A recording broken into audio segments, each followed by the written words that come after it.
Kristján, hvernig myndir þetta bara svona beint eftir leik? Þetta var smá bras í dag.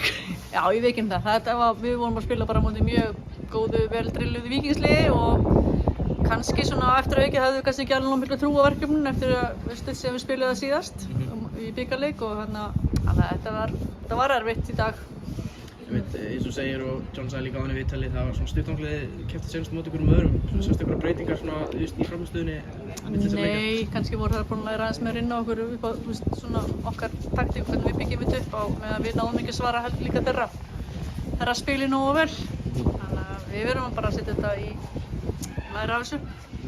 Bara eitthvað svona í stöðunni 2-0, þá svona þetta þriðja mark skiptir mjög miklu máli og það svona kom þarna þriðja mark á leiðilegum tíma, sammála því að það svona gerði svona smá út leikinn og var ekki miklu erfiðara fyrir ykkur þá? Jú, þriðja markið er bara í flestu leikjum alltaf svolítið lykilmark, erum við að koma okkur 2-1 inn í leikinn eða erum við að 3-0 svolítið að klára leikinn og þannig að já, því miður hefðum við viljað halda aðeins lengur út í seinni hálfleiknum og þannig að þá er þetta bara brekka það sem eftir er. Það er erfitt að nefna eitthvað svona eitt hlut en var eitthvað sem þú varst sátt með í dag?